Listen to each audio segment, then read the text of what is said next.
Hi, everybody. It's Dan Sullivan here, and we have something really special for you today. And this is a totally spontaneous, spur of the moment podcast that we did in Toronto, where we had just completed for the day our first free zone workshop in Toronto, which is now a quarterly affair. And some of our very, very longtime friends in Free Zone were there for this initial meeting, which I'm very thankful for. So we have Joe Polish.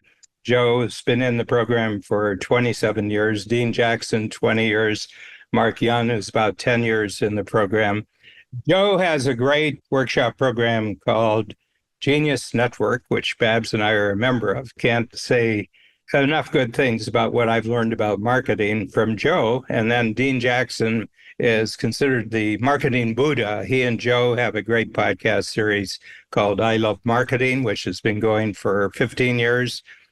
Dean is just a marvelous thinker about marketing affairs, and he's got a great program of his own, which is called the 8 Profit Activators, that he coaches really top-notch entrepreneurs who really want to get every part of their marketing system, their whole structure, their whole process of their marketing, so that every part of it turns a profit. And then Mark Young is just an amazing advertiser from Detroit. Dean is from Orlando. Joe is from Phoenix. But Mark is in Detroit and also in Florida. And Mark has a point of purchase product advertising. So where we go to a store and things are sold over the counter, now, of course, online, he is an advertising agent for that. And he's doctorate in psychology. He's formerly a street cop in Detroit. He has just broken the record as being the oldest rookie professional race car driver. This year, in the last 3 or 4 months, he and his team have won 3 races. Okay. But it was just a joy. Joe is the master. Joe Polish is the master of taking people who weren't expecting to get together and say anything. He gets them together so they can say a lot of things. And this is the result. And Joe just went into all different areas of marketing and how you look at marketing and everything. And each of us hit this cold and we got hot very, very quickly. And so this is a first time that we did this, and it's just put it in our mind that the title of this particular podcast is called Super Partners. So this is just the first episode of our first Super Partners collaboration.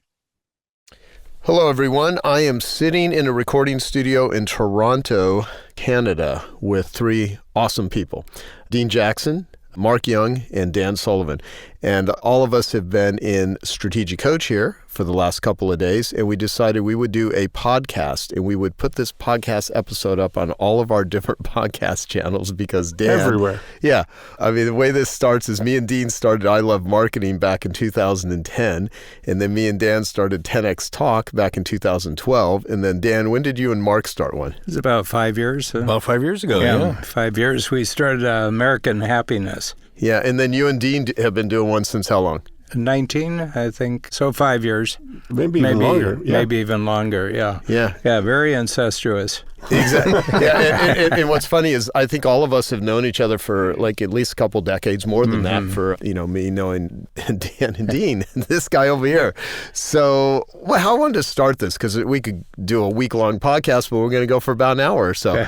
In Genius Network, there's this one thing I always talk about, which is one elegant idea is worth more than 1,000 semi-good ideas. And so I thought I would ask all of you, this year, in business and building and growing a business, what is an elegant idea that you feel would be worth sharing with all of the aspiring, ambitious entrepreneurs that are listening to us right now? Well, I'll start. Today, we did an exercise where we looked back at catalyst moments, catalyst compounding.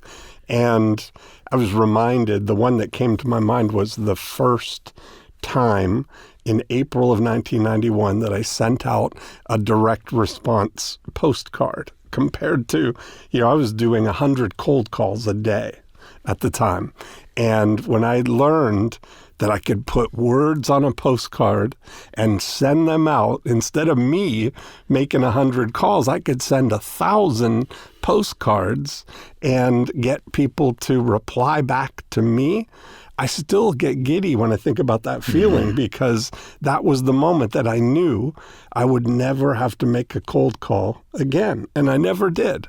And it was just that compounding of starting with that one elegant catalyst of sending the postcard in lieu of you. That's what we always say. Yeah. Instead of calling people, just send your messenger. You can hire a uniformed government employee to deliver a message to anybody in the world.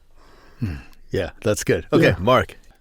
So I was listening to Dean here, and it's funny because when you think of the three of us, Dan's a little different background, but the three of us all started peddling real estate, peddling carpet cleaning, peddling furnaces. I had that same moment when I realized I could send cards. So we would sell a furnace to one house, and I realized every other house in that neighborhood was the same age.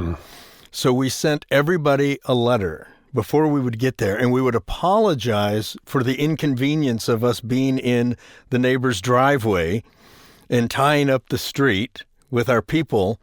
And because we were making an inconvenience, if you wanted us to stop by and look at your furnace free while we were in the neighborhood, we would stop and give an inspection to your furnace for nothing.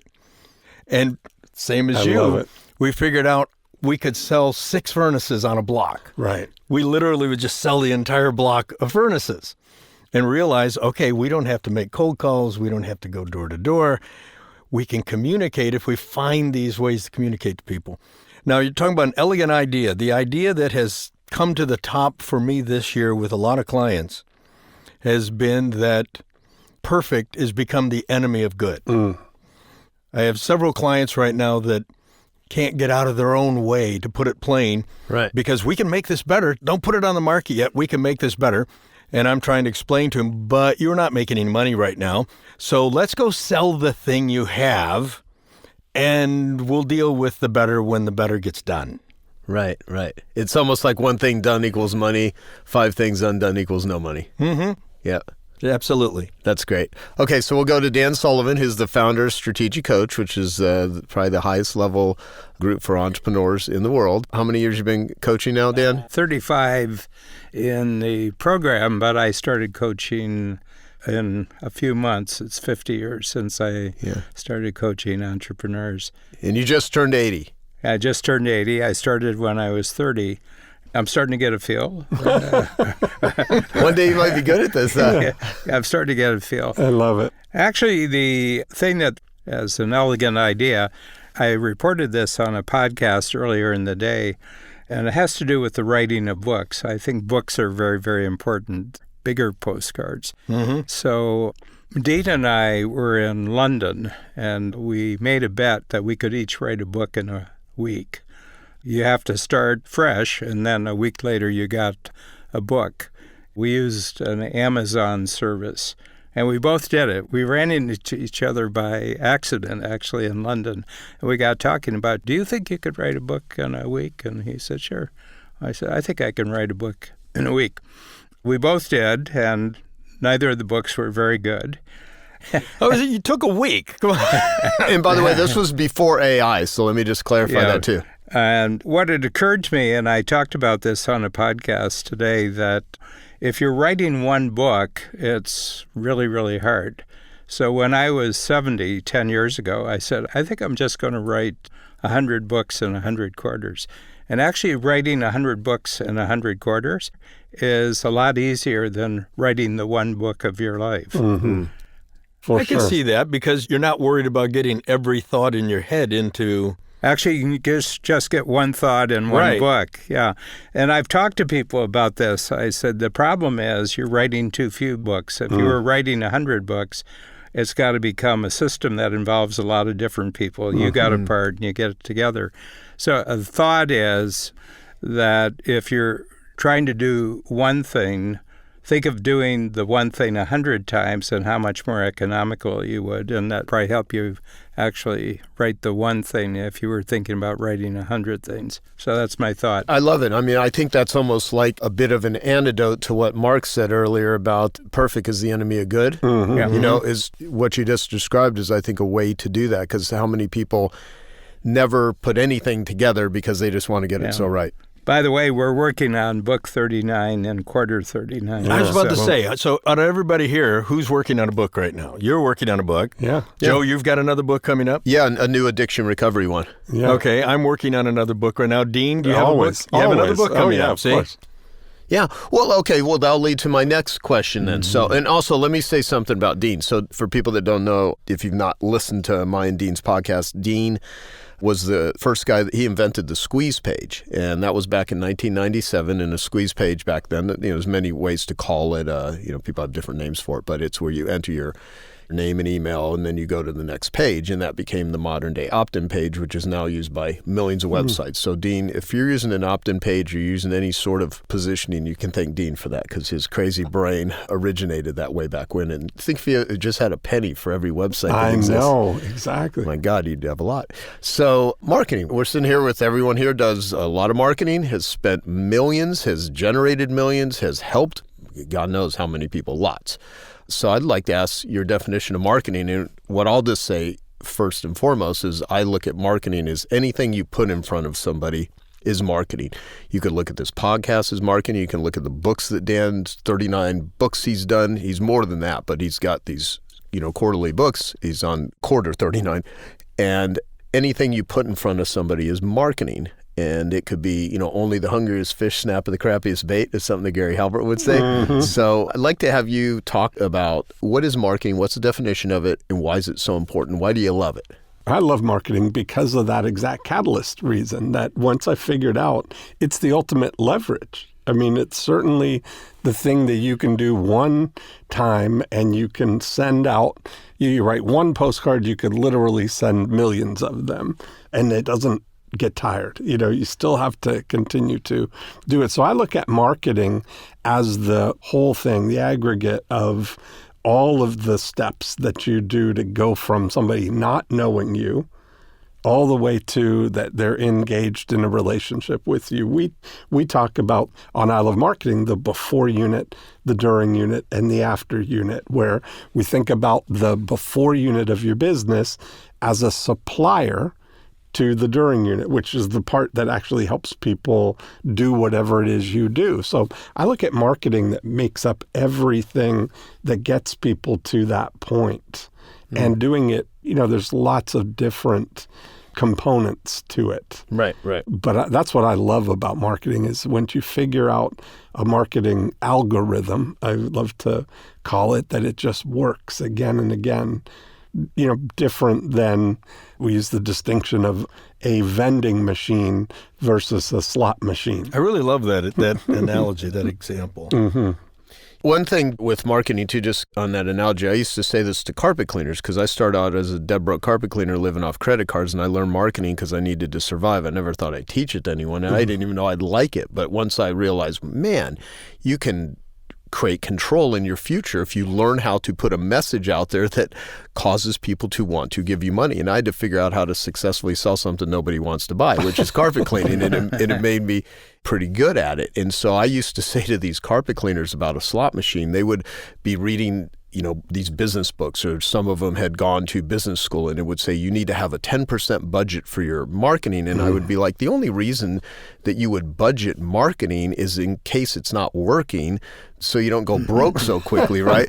But if you're putting like $1 in a slot machine and you're pulling the handle and $5 are coming out, why would you put a budget on that? You would be like, let's shove as much. So the time the budget is if you can't fulfill the orders, if you can't keep up with all the customers, because there are businesses that die of starvation and some that die of indigestion, right? So you could have too much business, but that's usually not starting out how people are. So the whole way you look at how you spend marketing dollars. So Mark, you wrote a book called Hypnotizing. I want to mention that. It's a great book. So anyone listening to this, get that book. It's awesome. You have an agency that has generated literally billions of dollars, and you've seen people spend a lot. So you know a lot about marketing, sales, advertising. How would you define it? How do you look at it? So I look at marketing and advertising. First off, I look at it kind of through the lens of psychology. And as you guys know, I'm a doctor of psychology at this point. Not that does me any good, but first off, I think of using words and images to cause a change in behavior. Yeah. And when we think of therapy, whether it's talk therapy, cognitive therapy, hypnotherapy, what are we doing? We're using words and images to cause a change in human behavior. Well, advertising is the exact same thing. We're using words and images, depending, regardless what the medium is, we're using words and images, and we're trying to change people's behavior. But there's a difference, and Joe, you and I have talked about this, and that's the difference between the ethical use of these kind of powers, if you want to call it that, and the bad use of it. So my definition of advertising is always that it is not for the purpose of selling people things they don't need.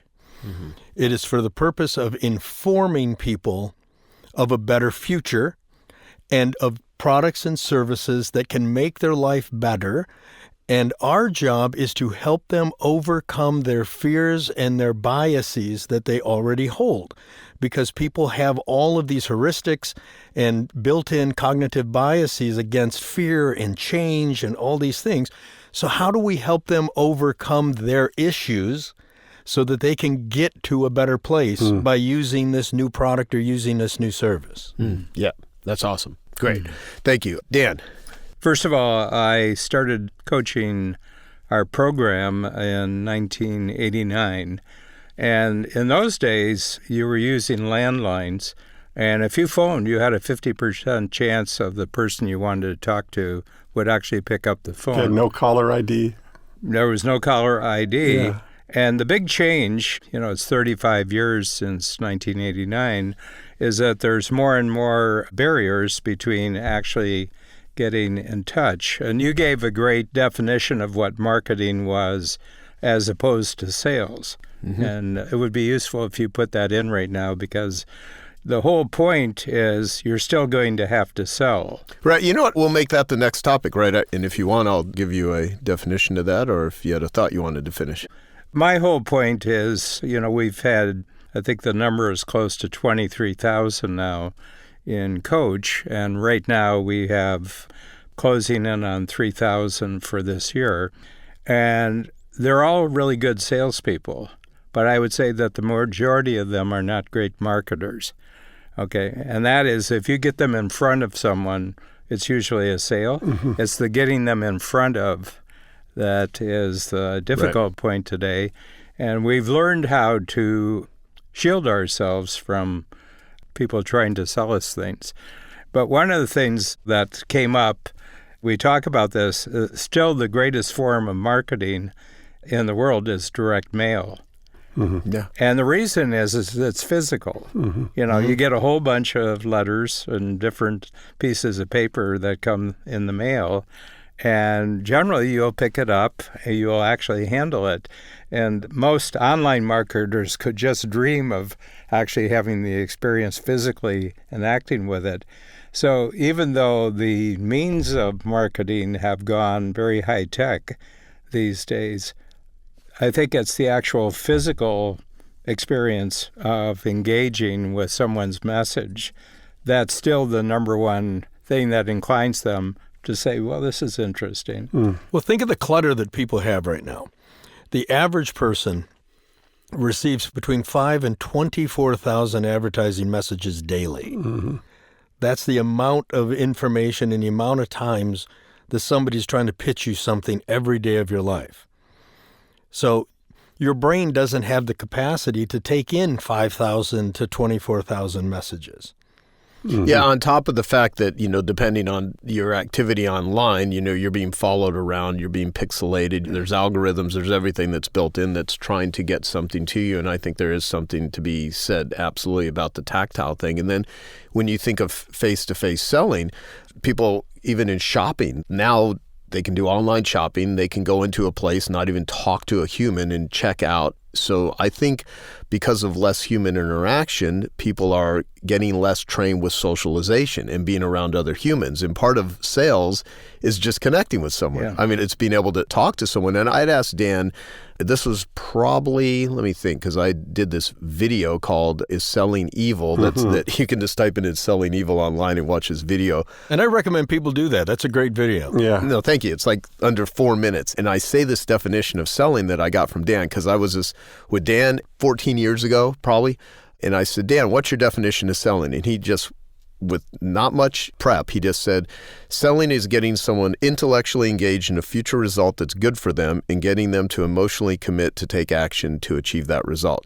And I was like, wait, what'd you say? Let me write that down. And so he said again, and so I wrote it down and I looked at that definition and I was like, wow, that is pretty profound. And so I'll say it to everyone. Now think about this. So getting someone intellectually engaged in a future result that's good for them and getting them to emotionally commit to take action to achieve that result. And I've, in front of several hundred people, I've said, what do you think are the most important words of this definition? People will say engagement or emotional, intellectual. And I was like, well, if you take out the words good for them, it changes the context. So I think the three most important words are good for them. And it goes back to your point about ethical selling, because you can get someone intellectually engaged in a future result and get them to emotionally commit to take action, to eat this crappy food, to, take this drug, to watch this porn, to drink this alcohol, to smoke this cigarette. And you could argue that these things are probably not good for people, right? And so I want to talk about your thoughts on selling versus marketing. And I will say that it took me 20 years to figure out that people, when you say sales, a lot of people will throw up a barrier, like a vampire's coming after them, or it's like one of those words where they have a bad association with it. So I would say think of selling as persuasion or influence and think of marketing as storytelling. And if you become more persuasive and influential, you're going to do better. If you tell a better story, you're going to enroll more people. So everyone that has a business, everyone that makes their living putting products or services out there into the world, you're going to have to do marketing and selling. And if you don't, you're going to unsell people. And a lot of companies, as we know, have a sales prevention department. They will do whatever they can to make sure that a sale does not happen. And so, Dean, let's start with you. So what's the difference between sales and marketing?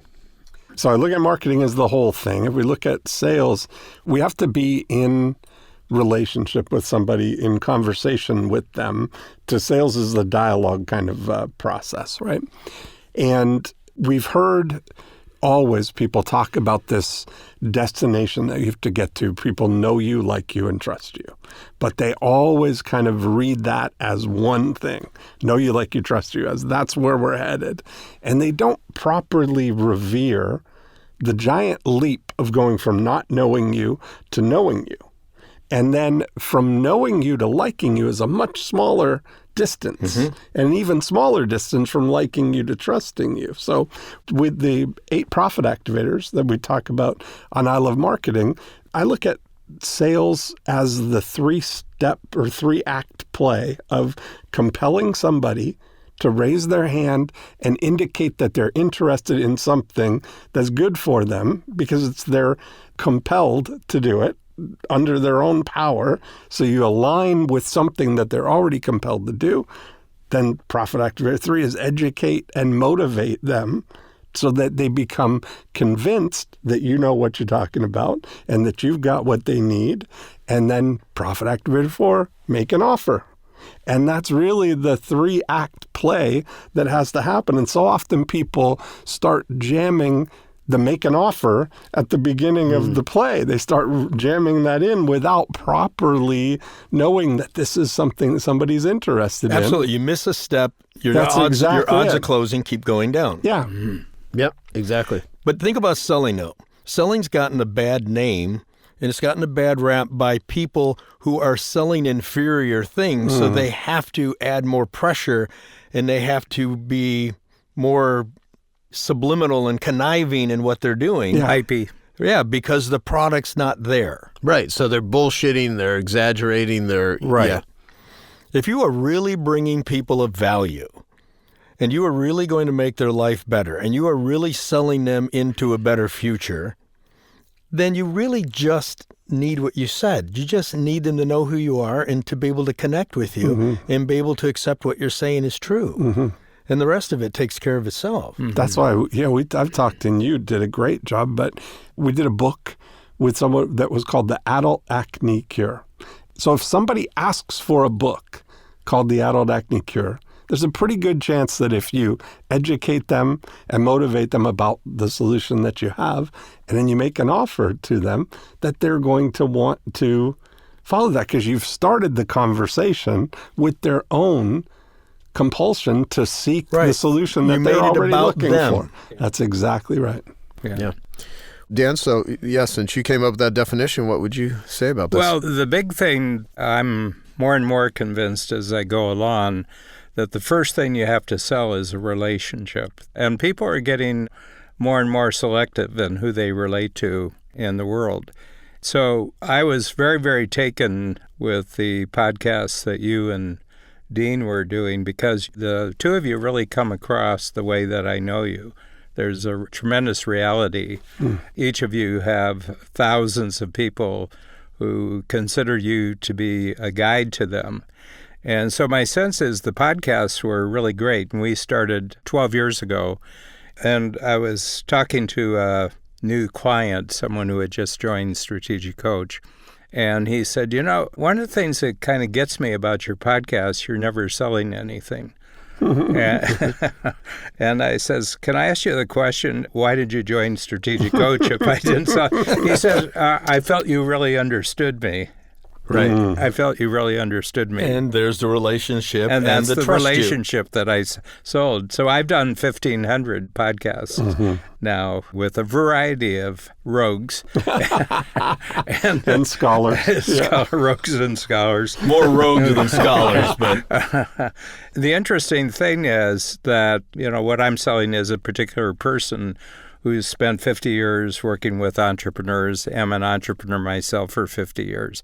And I'm saying, there's some very fundamental first principles that you really have to grasp if you're going to be an entrepreneur. And then we go through first principles, like show up on time, do what you say you're going to do, finish what you start, say please and thank you, and be appropriate. This is what people check out when it comes to relationship, and then you have to do that. But one of the big things is we've been generally writing very small books.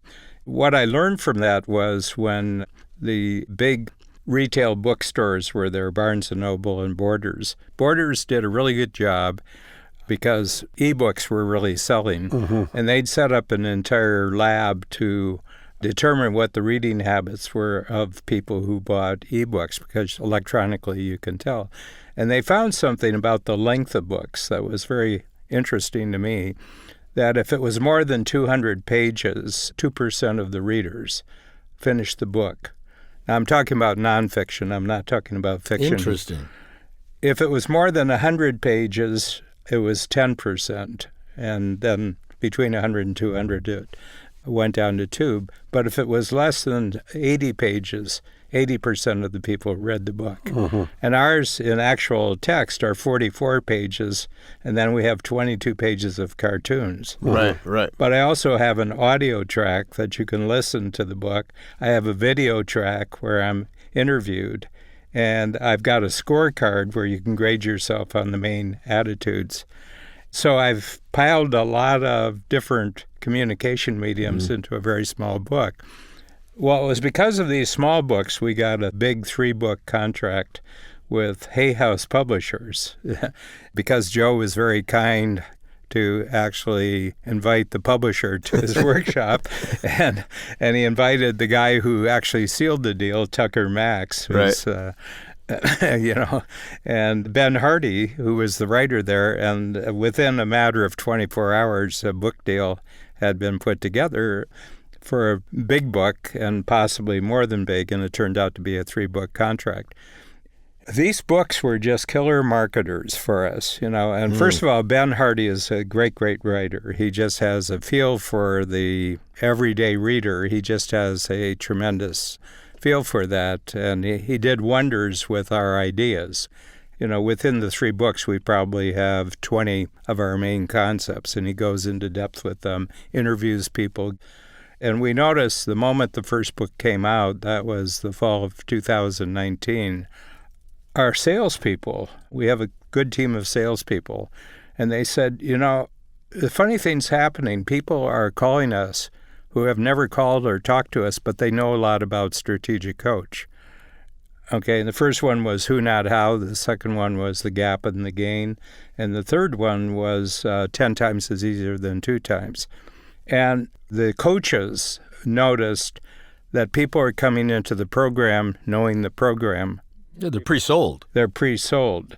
And then it's overlaid that people are listening to the podcast and everything else. So we're surrounding them with conceptually interesting set of ideas. Mm-hmm. But we're also allowing them that this is a very consistent person that they're relating to. The whole company, there's a great consistency of message. And that they've already formed a relationship with us before they attend their first workshop. Right. So I think more and more today, you have to put the emphasis of forming really great relationships in the public and maintain a consistency of who you are over a long period of time. Yeah, that's great. I think it's really critical that we bond with people. I think bonding with people is the most important thing that one could do, so that, the rapport is trust with comfort. And you can build rapport quickly. Trust takes a little bit more time, especially if it's real and sincere. And one of the things that I learned, like my very first sales letter was a consumer's guide to carpet cleaning. And if I put a consumer guide to carpet cleaning in people's hands, it educated them on how to hire a carpet cleaner. So I tried to figure out how to make my advertising and my marketing useful so that people would know, like, and trust me if they actually read it. So I think of selling as what you do when you're on the phone or face-to-face with somebody, and marketing is what you do to get them on the phone or face-to-face with you, properly positioned. So by the time they're talking to you or your salespeople, they're pre-interested, pre-motivated, pre-qualified, and predisposed to do business with you. And if they read one of your books and they talk to one of your people, they are pre-motivated, they are pre-interested, they're pre-qualified, they're predisposed. And that's the same thing that you did with the squeeze page. That's the same thing we did with any form of lead generation, or if Mark puts together a television commercial, or if he puts together any form of advertising. And so one other thing that you said, people don't buy from you because they understand what you do. People buy from you because they feel understood. And that is a real key. People love to be sold, they hate to be pressured.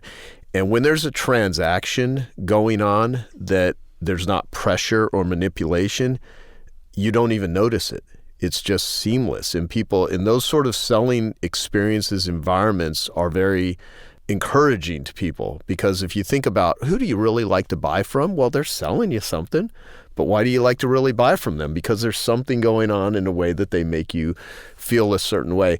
We had done a podcast episode, I don't know how many years ago it was, about branding equals bullshit. Remember that one? Right. Yeah. And there's all these people that are pitching, build your personal brand, build your personal brand. And it's really easy to sell that sort of stuff because it's kind of like about me. I wrote a book that's what's in it for them. It's the opposite of what's in it for me, right? So people are always thinking about themselves, and people are easily persuaded to be like, oh, this is going to make you look good. This is going to make you sound good. This is going to make you famous. And so you have probably the best definition of branding that I've heard. So I'd like you to talk to that. Sure, absolutely. Because I've been looking, as you have, for when people say, well, what's a brand? And I really think about this a lot. And the thing that I came to was by looking at, well, who are we pointing to as examples of what a brand is? And, the biggest brands, you talk about Budweiser and Coca-Cola, people look at those. Or Apple. Yeah, everybody uses Apple. But specifically, so I started looking at those and I said, okay, let's take Budweiser as an example, that what they've done, if you look at it, is they have established a wide scope of brand, meaning that millions and millions and hundreds of millions of people have this reaction to the brand that is useful in that they make a decision when the time is right. And you start to say, well, what is useful about what they did and what's emulatable? Ray Dalio has a great thing on YouTube where he explains the economy, explains markets. And his definition, which was really interesting, is that when we talk about the auto market, for example, the size of the auto market, what they're really referring to is an aggregate number of all the individual microtransactions between one person buying one car. Mm-hmm. And when you put it all together, that's the size of the auto market. And so I started thinking, well, that's true. It's easier to impact one mind at a time. There's nothing that we can do to, if you're an upstart beverage company, it's going to be very difficult to unseat Coca-Cola. Or if you're a microbrewery, you're not going to unseat Budweiser as the king of beers overnight. But I started thinking, when you look at where that brand is useful, when people are in a situation where somebody, would you like a drink? What can I get you? And they say, I'll have a Bud or I'll have a Coke. That is a reflexive response to that moment when they're asked for, what would you like to drink? And so I started thinking about it, that's true overall. More people say, I'll have a Bud or I'll have a Coke. But if you were to go to, and I don't know if this is true, but if you go to Puxatawny, Pennsylvania, and you were to go there, there's probably a microbrewery that makes a Puxatawny Pale Ale. And if you ask somebody in Puxatawny what they'd like to drink, probably many people would say, I'll have a Puxatawny Pale. Just like if you were in Guelph here in Canada, they'd say, I'll have a Sleeman's, right? That kind of impact is where the key lies to a brand. And so, and by the way, I think you're supposed to quit snapping your fingers for the mic, because that might, but is that what you're saying, Gord? Okay, so I get so excited. The thing that I realized about that, so I created an acronym for brand. And what we're really trying to establish in the minds of individual people is a buying reflex affecting now decisions. So when the moment comes that they need to make a decision about your good or service, who's going to clean my carpets, they're buying, that was on purpose. Their buying reaction, their reflex. So brand stands for buying reflex affecting now decisions. Now let me talk about brand for just a second here. Yeah. That is, I'm the anti-brand ad agency. Yeah, and by the way, I have been mostly anti-brand from this standpoint, because most small business owners can't afford what it requires in order to quote-unquote build a brand. So if you're a small carpet cleaner and you try to model Coca-Cola, good luck. You're going to die. Yeah. So, however, it's such a big word and everyone uses it and gets used by it that it's like, okay, well, that was probably the one episode we did that caused hate mail and all this stuff. But the point is, a lot of people are like, you're absolutely right. And I've been throwing so much money away trying to be one of these big brands, and I'm a small business. So love to hear what you have to say about this. So clients will call us, and we're in the consumer packaged goods business. So we live in this world where people expect they're going to be a brand, whether I'm selling canned soup or soda, whatever the case is. And we try to explain to people that ad agencies, because ad agencies tell people we're the brand managers, we're the brand ambassadors, we're the brand builders. We create the brand. And I always tell people, if an ad agency tells you they're going to create their brand, they're liars. Because brands aren't made by clever advertising. Brands are built by amazing products and amazing service. And my point to that is, we'll use Harley Davidson. How many companies do you know get people to tattoo their logo all over their body? Yeah, there's a handful, but few. Very few, isn't there? Yeah. And do you ever see anybody drive around with a Microsoft sticker on the back of their car or a Microsoft T-shirt? No, but they'll have an Apple sticker on the back of their car. Yes. Because these are products that have an ethos. They have become part of the fabric of that person's life. Harley Davidson is a lifestyle. By the way, we were motorcycle dealers. My wife was the biggest motorcycle dealer in the country. Honda makes a better motorcycle than Harley Davidson. You can practically run a Harley without any oil in it, and it'll just keep, or Honda, and it'll just keep running. It's not a lifestyle. And by the way, I contend that the Harley motorcycle group, which I'm a member of, is actually the largest cosplay group in the world. But that's true. It is. It's cosplay. But because it doesn't matter what you do, you had a leather vest and you got blue jeans and boots. But at any rate, brands are built by amazing companies that build an ethos with their consumer, not by clever advertising. So I always say that when people come to us and they want us to help build their brand, whatever it is, I'm selling pain pills, whatever it is, we're a dating service. We're Match.com. Yes, we can help you make the logo. We can make the package prettier. We can help you position it. We can help you come up with, the organizing idea and all those things. But what we're really doing is we're getting you first dates. I can't get you a second date. A good product will get you a second date. Great service will get you asked out again and will get you engaged and it will get you married. But if you don't have the goods, there's nothing any of us in this room can do for you when it comes to making your product have brand kind of value or longevity.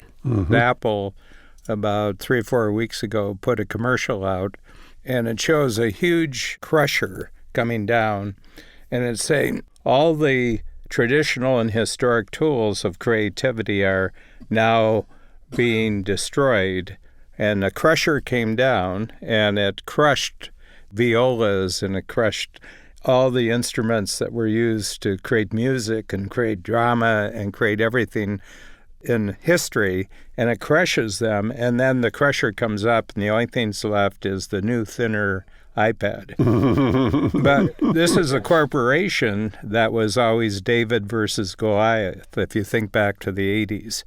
And you think about the 1984 commercial of destroying Big Brother, okay? Well, they were the little company that was going against the Goliath Microsoft in those days. And what's really interesting about that, they're now, until today, we're the most highly valued company in the world. NVIDIA surpassed them today. Wow. Well, in fact, Elizabeth Warren wants to break up Apple because she says they have a monopoly on the cell phone business, which I'm not quite sure how to figure out because they have 56% market share, and I thought monopolies were 100%. But yeah. But the big thing is that there was a particular type of person that Apple understood, okay, and it was the artistic. They took over the artistic community. And we're going through this technological crisis time for creative people because they're being replaced by artificial intelligence. And so basically, you know, if you put the crusher together, all creativity is being crushed, but we've got the replacement for all the creative people. It's called the Apple iPad, the thinnest we've ever had. Which doesn't make sense because no one in my office is editing videos on an iPad. Yeah. If you're tired of carrying around your fat, heavy iPad, we've got the solution. It's weighing me down, yes. Yeah, but what I'm saying is, why would they do that? I mean, Apple is one of the most well-established brands in the world. I'm going to tell you why. And we see this in the ad business. So you guys will get this. When you look at the typical ad agency, it is occupied by frustrated movie makers and novelists. And these are people, I want to be making art, I want to be writing scripts, I want to be doing a novel, I want to be shooting television shows. Don't confuse me as an ad writer. Absolutely. And I didn't get that job, so I'm having to take this job. And by the way, our industry is closely aligned to entertainment. I mean, Jerry Bruckheimer was a copywriter in Detroit. I mean, that is not an unusual... So James Patterson, by the way. Absolutely. Yeah. So it's not an unusual road to entertainment to start in advertising. Dan Sullivan was a copywriter. Absolutely. Dan Sullivan was a copywriter. And I was a carpet cleaner. So it's not unusual. The problem is we have a lot of people in our industry who are more focused on their highlight reel than they are selling stuff. I'll give you an example from the past. Do you guys remember the ad that Nissan did with Barbie and Ken and G.I. Joe? They did this fabulous animated ad. And they had Barbie and Ken, and Barbie had a pink Nissan toy car, and G.I. Joe came along, and Ken was left on the curb, and so on and so forth. It tanked the sales. I mean, it damn near put Nissan out of business. But it won every award for television commercials. So the agency was happy. We got all these awards. We got Telly Awards. They got awards coming out of their ear for being so creative, but didn't sell anything. What I did find interesting was the vice president of marketing at Nissan, after this commercial ran for a while, he announced his retirement because I need to spend more time with my family. Right? And the following day, they replaced that ad campaign with an ad campaign that showed a Nissan car driving down the street with a payment that said $199 a month. That's what the ad campaign was changed to. Here's our car. Look how pretty it is. Camera goes inside. Look at all these features. You can have it for $199 a month. Guess what? Sales went back up. Yeah.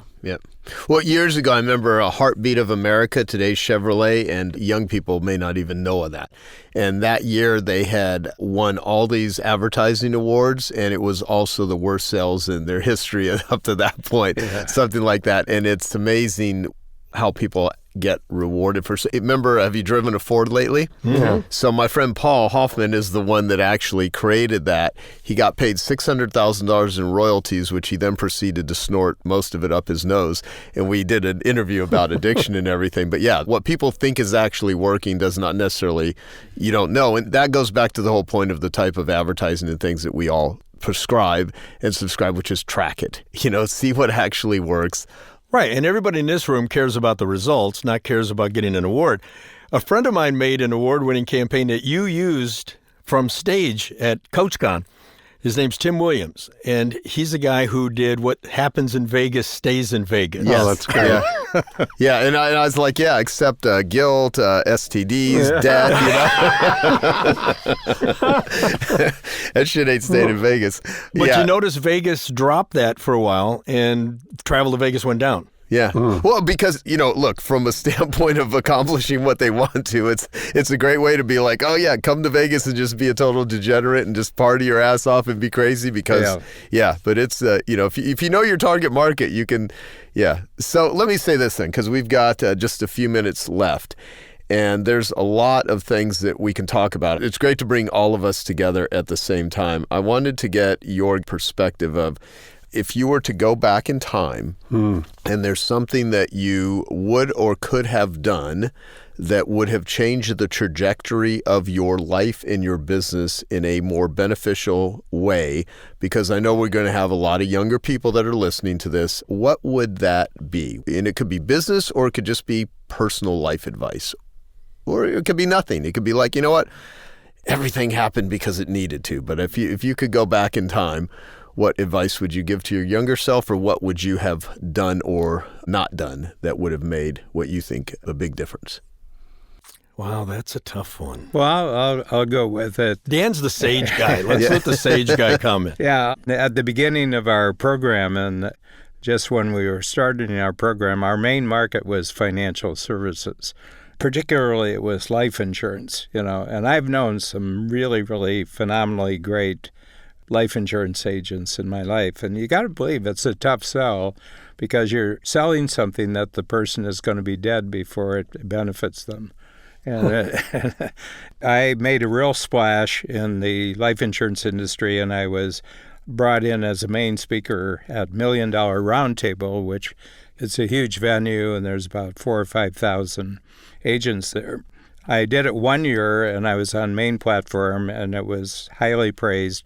And the next year, they brought me back, and they gave me a whole evening, 2 hours, and I created a special book, which was called How to Get to the Top and Stay There.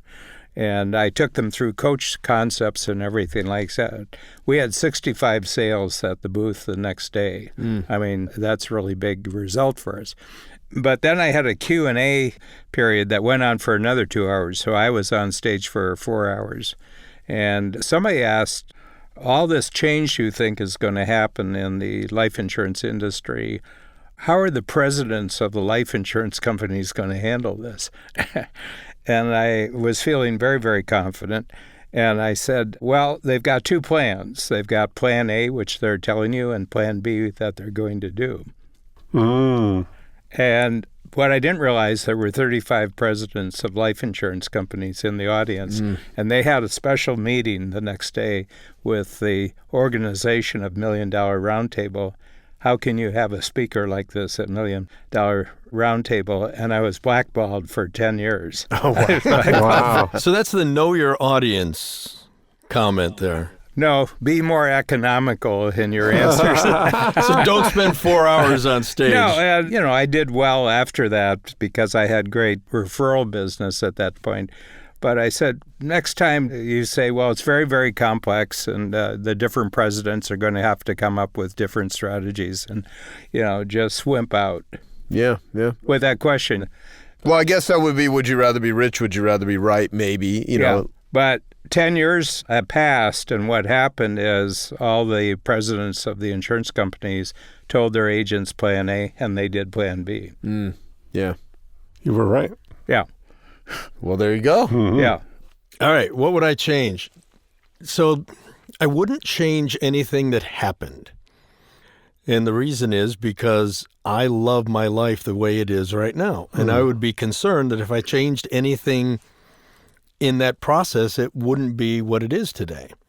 What I would change, if I could go back and talk to the younger version of me, I would have told me to have more confidence in what I was worth and charge what I was worth when I was younger and at the beginning of the career.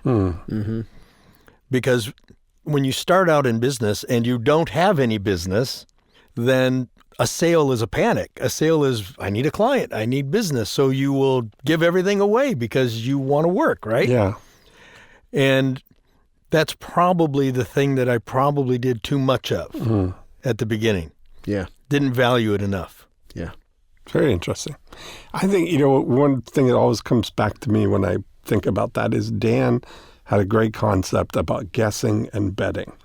And we all are really good at guessing and seeing where things are going. And if I look back, we did that exercise today in the workshop of looking back at the catalysts, like recognizing those catalytic moments. And I think that just looking back, anything that it would have been going all in or more in on the things that I was shown were right. And you look at where it could have gone, they were all about catalysts that were compounded, but a lot of them are under compounded because of not betting more on the outcome on them. Gotcha. For me, I would have paid attention to more of the red flags and taken them seriously. I didn't even notice the yellow flags back then, right? So it took a lot of pain to do that. More intentional on cutting ties with dishonest, negative, and lazy people. Also, I would have dealt with my addictions earlier on because I spent many years of my life just really struggling and in pain because I ignored the pain. So I would have paid attention to the pain. Today, I look at pain as a messenger to pay attention to stuff. And I guess just really hiring amazing people earlier because you can leverage yourself tremendously. We talked a lot about one of the ultimate forms of leverage, which is marketing. And the other leverage is through the talent of other people. Who, not how. Yeah, exactly. Who, not how. I'll say this too, because we're all here at Strategic Coach, and Strategic Coach was really instrumental into my life. And, those of you listening, we're not just business colleagues, we're friends, and we all collaborate together. And we've been doing it for many years, and we all make money together as a result of it. So that's what a real collaboration is. We're having a discussion in Coach today about collaboration. It's not about a joint venture. It's not about getting someone to pitch your stuff. It's about creating or producing something of value together with other people that, they respect you. You create value for them. They create value for you, and it helps people. And so I've always done my best to do that sort of thing and to develop those sort of relationships. So last thing I'll say is for people that want to hear more from you guys individually, because they can certainly listen to our podcast. Obviously, they just heard this one. So, Dan, if someone wants to find out more about you, where do they go? Yeah, strategiccoach.com. We've got a great website, lots of stuff on that. And you even have a take action button and it's right there. And you don't even need AI to do that. You can just go visit it. Awesome. Mark? Well, website-wise, it'd be jekyllhydelabs.com. Or if you just want to find out what I'm up to, you can go to meetmarkyoung.com. Perfect. That's great. So mine would be deanjackson.com. Everything. It's so funny. I've started putting out all these social media things, at every one of them, I've got a little thing in the bottom corner. It says, "Don't stop now, moredean.com." Yeah. More Dean all the time.